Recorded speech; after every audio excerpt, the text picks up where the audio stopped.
How's it going, guys? Yeah, Bluff's an easy feather farm today. Low level fools, absolutely beginner friendly. This is probably the best thing you can do if you're out of feathers. You know, feathers are always great to craft concepts. Essence of Celerity cost 50 feathers, so why not farm some? Also, don't forget the Anids, blue and purple runes may drop here. And these birds, the Sensali, are low level, only level 12, making them perfect candidates for beginners too. Two things to keep in mind: by farming them, block skills makes no sense. Don't think about using them because the Necros possess Rigor Mortis, and they also have a touch skill which is kind of overpowered compared to their level. I mean, 40 or 42 armor ignoring damage and weakness every 5 seconds on a low level fool is a bit too much, don't you think? If you're fighting like 4 of these Necros, be prepared for some small spikes too. Anyway, the farm starts from Saitung Harbor and the best classes can do sub 8 or even sub 7 minutes. The key is to aggro multiple groups at once and spike them at the same time.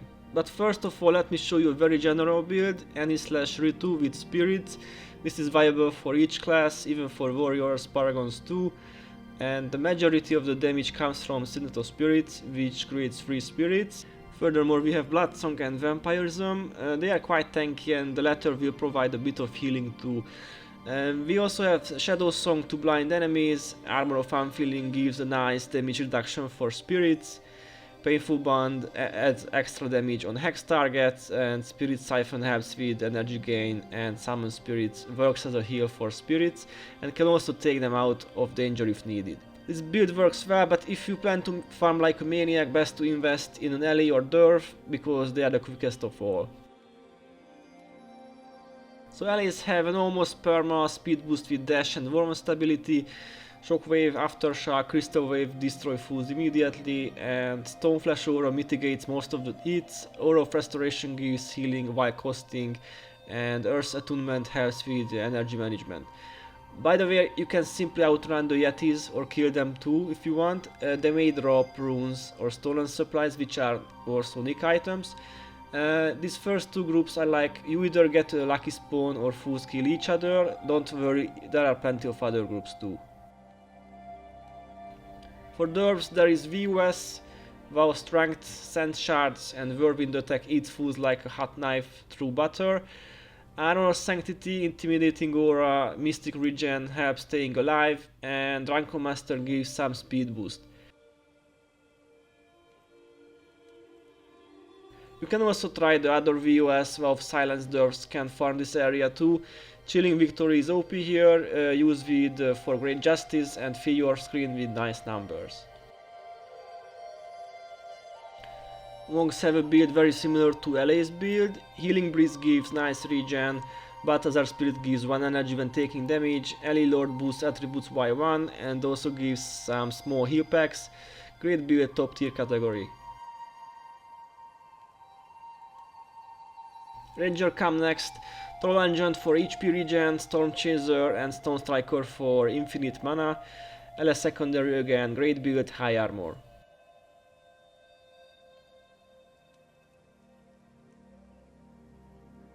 Mesmers also share similarities with LAs. Shockwave, Aftershock, Crystal Wave again.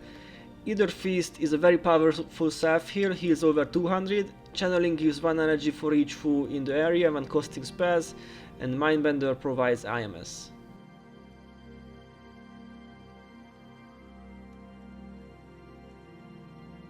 Necros have very different stuff. The trick is to wait for a ball, then hex all birds with life transfer and use radiation field too.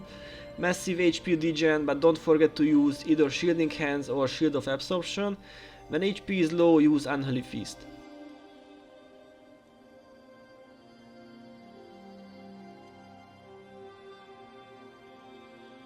Paragons have to rely on their skills, of course. Onslaught, Vow of Piety grants aura for armor boost, HP gain and attacking speed boost. Chilling Victory for spiking the birds, and Victorious Sweep for instant HP boost. Ritualists have the good old Vengeful One's Kanhai. You can have 3 sets of the Elite with Arcane Echo. Light of Dreadrimore for extra damage, Snowstorm to finish fools. But guys, only use this when fools are sub 50% HP or they might scatter. Resilient weapon for regen, Wielder's boon for some healing, but honestly you'll be around max HP most of the time.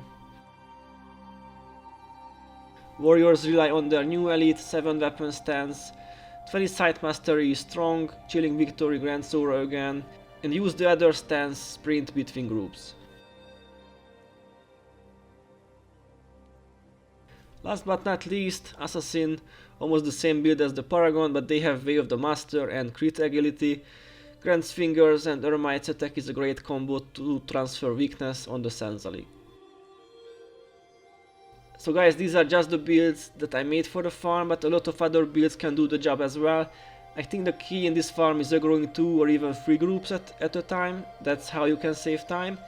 This was the Sensali Feather farm, stay tuned because more of it will come.